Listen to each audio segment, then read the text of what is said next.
Welcome to Your Iconic Image. If you want to take control of your image and be a power player in your space, then this is the show for you.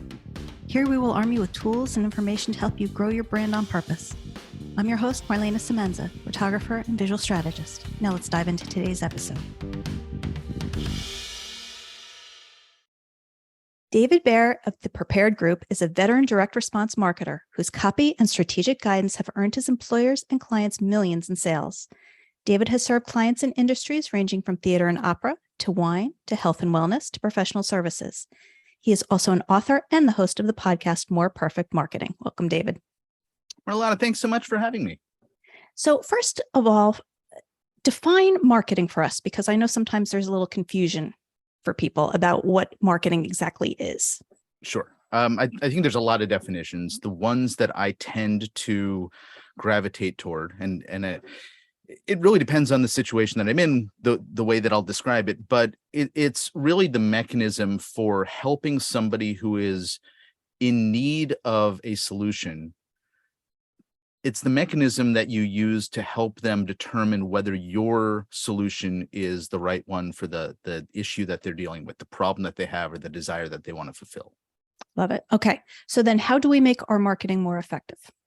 Okay. Well, that is a big question. And I think part of the way that I would answer that is really to go beyond what we mean by more effective. What are we trying to ultimately accomplish in the business? And that might be more revenue. It might be a larger client base. It might be that we want to simplify the business that we have. And depending on the goals that we ultimately have for the business, that's going to define how we make it more effective. And the sad truth is that this is a part of marketing and the professional marketing world that often gets overlooked, even by those who are marketing professionals, right? And that's the challenge. So I'm kind of on a mission to undo that and help people think a bit more strategically about what am I actually trying to accomplish with this marketing, so that there's less waste and more effective and efficient marketing. Yeah, because you are the first person I've ever heard say that, to basically start with the end goal in mind, and it will affect everything else that you're doing, which baffles me because that seems to be the most logical way to start. It ought to be, but we're in a society where we're looking often for quick answers, and I think that we've trained ourselves to look for a simpler solution. And what I've just proposed here, it's more involved, it's more complicated, and a lot of us don't have or don't want to have the bandwidth to do the necessary work to really figure out the types of things that are going to be most effective in their marketing. So is the approach different if we are a solopreneur versus a small business versus a large company? Yeah, I would say to a certain extent that there's more complexity the larger the organization, and there are exceptions. There are large organizations that do have a very simple structure, right? They deliver one thing, or there's very consistent process in place. But for the most part, yes, there is going to be more complexity. The larger you get, the more stakeholders that are involved, the wider the range of types of people you can serve. And so I'm getting in the weeds here, but let me explain what I mean by this quickly. Most businesses have no business trying to market to everyone. I'm sure this is a concept that most of your listeners have heard at some point, right? If you're marketing to everyone, you're marketing to no one. What I mean by this is ultimately you want to be as specific and directed in the messaging, in the specific solution, the specific problem you're trying to address. And so you can't easily, let's take an industry I've worked a lot in, financial advisors. Okay. You cannot easily speak to a brand new married couple or a couple that is about to have their first child in the same way that you would speak to someone who is very close to retirement and hasn't made the necessary plans to live out their years and not have any money worries. And so what I mean by more complexity in marketing, it may be a simple business, but you may have more opportunities to speak to all of those different audiences. And because you have to speak to all of them differently, you may choose, okay, well, I'm going to start with one and I'm going to get that up and running. And then I'm going to move on to the next and move on to the next and move on to the next. That's no different, regardless of whether you are a solopreneur or whether you are a large organization. Most businesses, regardless of size, however, fail at this. So let me ask you this, because it seems easier to carve out a niche or a target audience and things like that if you are a business per se. But let's say you are an artist, okay, or something along those lines, where perhaps the problem you solve isn't as clear, or a musician and the problem you solve isn't as clear. So how do you effectively market that kind of a service? Okay, so if you're an artist, you're very much in the same boat as any business that is really trying to market to someone around fulfilling a desire rather than solving a problem. You might see this in the travel industry. You might see this in, well, I used to be an arts marketer, right? I used to sell classical music subscriptions as a marketer. And I wasn't necessarily solving the problem of somebody's lack of access to performance, right, or to the beauty of the experience, right? What I was really marketing was about fulfilling the desire to improve oneself, or to educate oneself, or to create a new experience, right? So there's a lot of personal development kind of psychology built into the types of marketing that artists might consider. Interesting. And look, there's also a business involved here. And very often you have to think about the mechanisms of the business. So is an artist marketing directly to the end consumer, or are they marketing to the middleman, in a gallery, for example? And so there's some positioning that you have to think about as well, because you need to approach it as any other business approaches it, which are what is going to move me closer toward making that sale. Got it. So I know you talk because this is a lane that you travel very well in. I know you talk about effective copy in your marketing. So what role does that play, and how do we make it more effective? Well, I think there's a few things to think about. I was just talking about tapping into the psychology of the person you're trying to get in front of. And remember that at the beginning, you asked me about, what is marketing? I said, it's the mechanism to connect the desire and what you have to offer. Well, we tend as consumers, when we're looking for something, or when we know we have a problem, or we know that we have really the problems that we have from a marketer's perspective, I would say they're more symptoms, right? We don't know that, my trouble sleeping, right, isn't really that I can't sleep. It's really that I have anxiety, or it's that I drink too much too late in the evening, and I'm waking up all night because of that, right? As the people who are selling the solution, we might know that, but we can't start there in our discussion of, hey, I got a solution for you. If you want help resolving your sleeping trouble, well, just drink less. Take my course on how to That's not what we do, right? We need to think about, where is the person's mind at the moment in time where they're going to be willing to listen to what we have to say. And then we can move them from that point to where we inevitably want to introduce our opportunity or solution or service, etc. Copywriting is a key part of that, and understanding A, what they need to be hearing, and B, what you need to say in order to move them are, mostly carried out through the mechanism of copywriting. Okay. Because it seems like we may know what the solution is, but it's not the solution that people may believe that it is. So you need to take them on a little bit of a journey to get them to what the solution really is. Is that correct? Yeah. So let me give you an example. In our business, we now train marketers to think differently, to think strategically as opposed to tactically, right? So somebody who might have been in the business of selling search engine optimization or Facebook advertising services, we now help them approach this by saying, okay, do you really need to be doing search engine optimization or Facebook ads? I may not end up serving you, but I'm going to now guide you through the process of thinking through where all the revenue opportunities are in your business, what the right way to connect, et cetera, might be.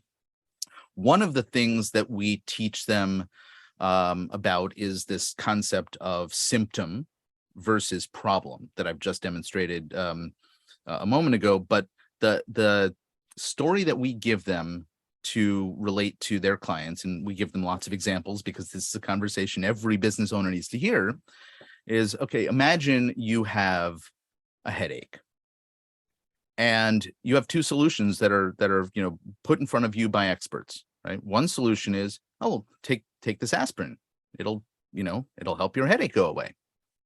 And the other one is, well, let's crack open your skull and do some brain surgery because clearly, there's some problem in there. Now, one of them is right, one of them is probably wrong, right?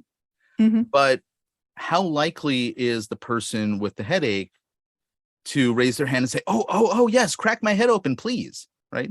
That may be the right answer, but it's not presented at the right moment in time for that person to receptively say, yes, I'm ready to move forward with that. We need to inch them along until that presents itself as the right answer logically in their mind. So then let me ask you this. Is an effective approach to tackle their symptom and then lead them into the root of the problem? Because that to me is kind of what you just illustrated. Okay, the headache is the symptom of something, but it may not be the root of the problem. So, so is absolutely. That okay?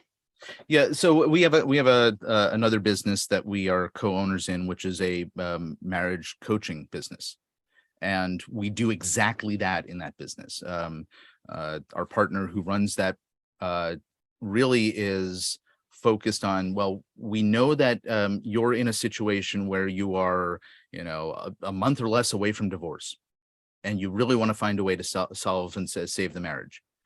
And then what he presents behind the curtain, once they say, yes, I desperately want to do this, is something that is unexpected, but makes a lot of sense to them. And it taps into an age-old principle in marketing that I think is, runs across the board. Again, no matter what size, no matter what type of business, whether you are an artist or whether you are selling widgets, it's that we buy on emotion, and then after we buy on emotion, we justify using logic. Right. So should we be thinking then in terms of funnels per se, where the first thing that we put out from a marketing standpoint is addressing the symptom, but then we go through to the problem we really solve? Yeah, and you bring up the word funnels, and that's a word that I think has captured people's minds these days in terms of going to a website, entering your name to get some free gift, and then you get moved through a process. And while the medium may be new-ish, that's the process that we've gone through for years, whether it's attracting somebody into a storefront and then having a conversation that moves them in a certain direction, or responding to an ad in a newspaper. That is really what you're describing when you're saying, well, we start where they are and then we move them to the next place that is going to either help them determine, yes, this is for me, no, this isn't for me. And I know I looked in at some of your copy and things like that, and I know you talk about that there's 3 funnels that every business should have. What are those? So those are really all about what I was saying earlier. We need to figure out what we want to accomplish with our marketing. And invariably, many businesses are looking to attract brand new customers into their business. And so that's funnel number one. B, we have a funnel that is intentionally designed to move somebody who is already a customer into a recurring customer or some other sort of upgraded customer. And there's lots of different ways that that plays out depending on the business. And then the third funnel is really about building mechanisms for referral. So the most expensive investment in acquiring a customer is acquiring a brand new customer. The least expensive for pretty much any business way to acquire a customer is to get a referral or get a recommendation or an introduction from somebody who is already a customer of yours, who's a champion of yours, and they simply are asked, hey, can you go find other people like you? And so those are the three distinct funnels that I think really almost any business could benefit from. Which one do you think is the most overlooked? Gosh, I think both the second and the third are incredibly overlooked. The first one is the most obvious and the one that everybody really focuses on, which is I need new people all the time. Where's the next new person? And to a certain extent, businesses think that they have a process in place to orchestrate referrals, to manage that. But in fact, most don't. And here's the evidence on that. Whenever back in the days when I was at networking events, we would have lots of people say, oh, I don't need marketing. And this is when I was a marketing service provider, so they wanted an excuse to run away from me. I don't need marketing. My business runs on referrals. And so my answer would be something along the lines of, oh, that's great. So tell me, how does your referral system work? And they would start telling me, and usually it was something along the lines of, well, I do good work and people appreciate that, and therefore they refer me. And then I would follow up with, oh, so there's some form of, sort of documented process that you and your staff go through to ensure that you get referrals. Is that correct? How does that work? No, but we're just good at it and people refer us. Oh, so it's opportunistic and it's not consistent is what you're saying, right? So that's, I think, where most businesses lie right now, is they think that they have something in place to actually get those referrals, but they lack consistency and they lack process. Let me ask you this. When you are a solopreneur or an independent entrepreneur, Sure. How much do you believe should be automated in your process, and how much do you believe should be personal touch in your process? Do you think either one helps your marketing or your referrals more? Yeah, I think if your business is built on personal relationship, that the personal relationship should always be at the forefront of the way that you're doing your marketing. However, that doesn't mean that it can't be aided or assisted by automation. And here's what I mean by that. You might have a system or a mechanism to follow up with people on a regular basis based on how long they have been in a relationship with you, the first time that they bought from you, or the first who knows, the first encounter, an anniversary of their first purchase from you, for example, right? And you're not going to be able to remember all of those things and put them all in a diary and stay on top of it. So automation could help simply by having a database that tracks, okay, the first time they bought from me was, November 13th, and I want to reach out to them a month later, 6 months later, a year later. Let's send myself a reminder the day before Or let's put something automatically on my calendar so it's an activity that I am then going to absolutely engage in. And so it's automation supported, but manually fulfilled. Makes sense. Let's say I am starting out in an industry, brand new. People don't know me from a can of paint. And what is the most effective way to start? Because I know people will say, oh, we'll just throw a bunch of ads on Facebook or do this or do that. What's the most effective way really to start? Well, let's dive into a specific industry and we'll try to walk through it. And because I think that my answer ultimately is know who your audience is. Yeah. Okay. And that's a tricky one. That's a scary one. I was talking about this earlier in terms of, well, figure out the first one and then you can move on to the second one. Well, what are the ways that you figure out the first one? Now, you've asked about artists and creatives, and so one of the things that we want to think about in an industry like that is, all right, where is my art ultimately going to end up, and what sort of business do I want to be building here?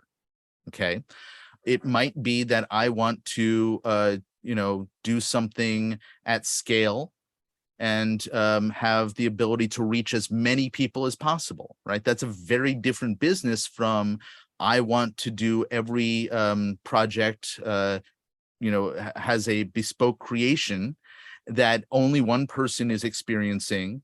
And there's a certain type of individual who can afford that, who's going to appreciate that, et cetera, right? And so simply by starting there, we've already narrowed it down in different directions that we then can get deeper and deeper into. But I think that that's the critical place to start. And by the way, you can get it wrong and then start over. But doing the research that's necessary to figure out, all right, who am I going to be speaking to? Who am I going to be putting myself in front of? I think is going to save so much time. Yeah, and I hear several times in this conversation about niching down and knowing who you're speaking to. And it always baffles me to a degree. I mean, I understand that people are always afraid to leave money on the table somewhere or things like that. But it always baffles me why people fight it so hard when really it's a business grower and not,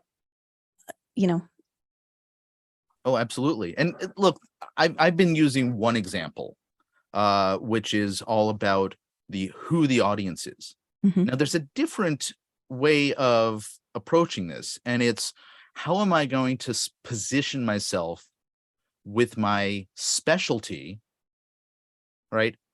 And then ultimately that's going to appeal to a certain population who may or may not have anything in common except their desire for that specific service or solution, right?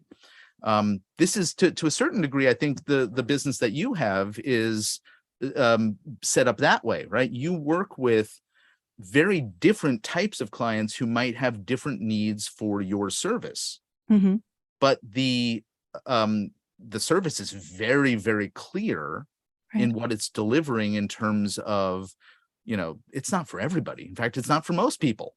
Right. And also too, with the service that I deliver, the desire of the people that I'm delivering it for is all the same. So it's knowing what their end goal is, like you've been saying, and what their desire is and fulfilling that. So what are your top recommendations for any business that is looking to grow?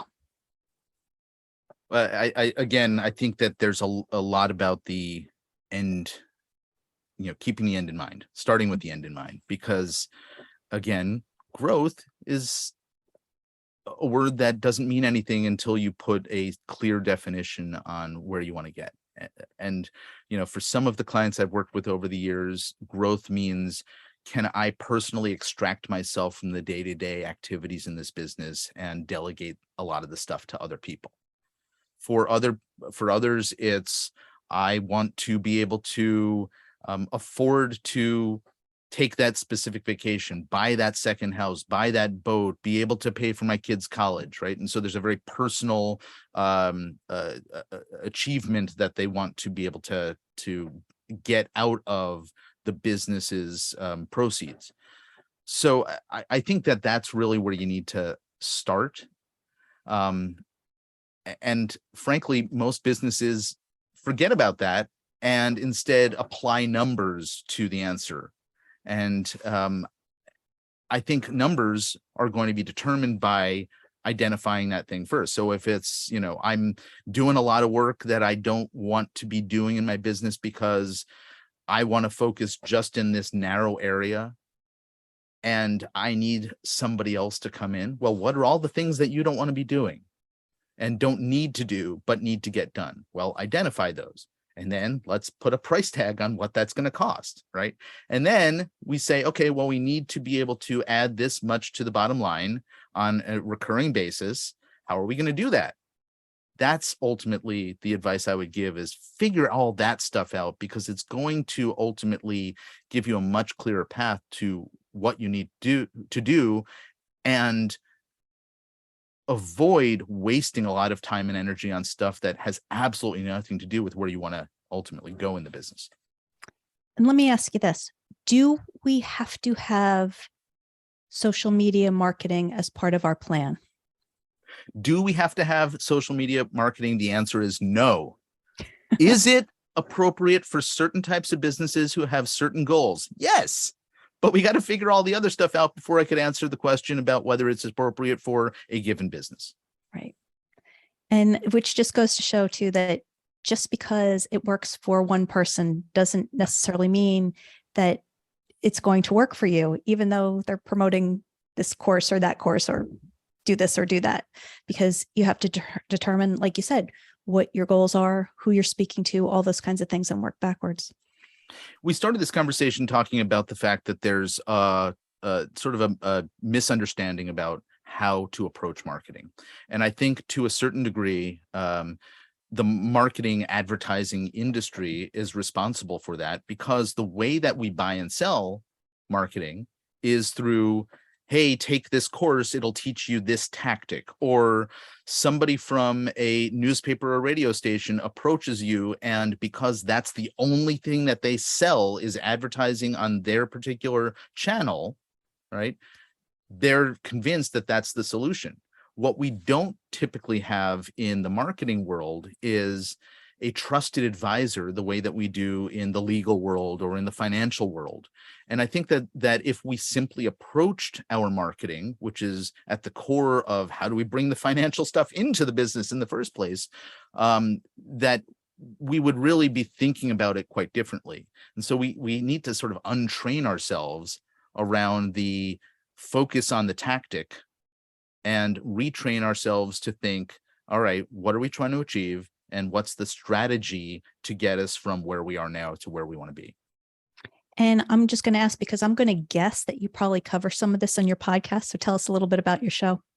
Sure. The show is called More Perfect Marketing, and I do have a lot of things to say on the subject of strategy and systems in marketing, and I invite guests onto the show who are often tactical experts, but who incorporate a strategic approach to the way that they carry out their tactical activities in marketing. Wonderful. I'll have to check it out. So with that, David, I just have 4 final questions for you. Absolutely. Okay. What is the best piece of advice you were ever given? This is advice that I heard from Brian Kurtz, whose mastermind I've been in for a couple of years now. And it's basically, if you're the smartest person in the room, you're in the wrong room. Agreed. Share with us one thing on your bucket list. Gosh, there are so many destinations in the world that I want to get to related to wine. I've been to most of the major wine growing regions in the world, but one that I absolutely want to get to at some point is the Canary Islands, just off the coast of Morocco. It's a fascinating, extreme wine growing region, and unlike the typical vineyard that we think of when we think about the Napa Valley or someplace like that, it's so windy there and so hot that each individual plant is in a crater, and it's incredibly labor intensive to farm there. And I've just been wanting to go there for a long time, ever since I learned about it. Sounds fascinating. So when the toy companies finally get around to making an action figure of you, what 2 accessories will it come with? Well, I already revealed one, which is it's going to be a wine glass or a wine bottle. Wine is a big part of my life, and the other big part of my life is theater. And so there'll probably be a playbill in my other hand. Love it. And the last one, how do people find you? Well, that's easy. They can find me by using my name, David Baer. That's BAER.me, davidbaer.me. Perfect. Thank you so much. And thanks for being here. Hey, this has been a treat. Thanks for inviting me on. Thank you for joining us. Once again, I'm Marlana Semenza, photographer and visual strategist. Please comment, like, or share this episode, and don't forget to subscribe so you don't miss a thing.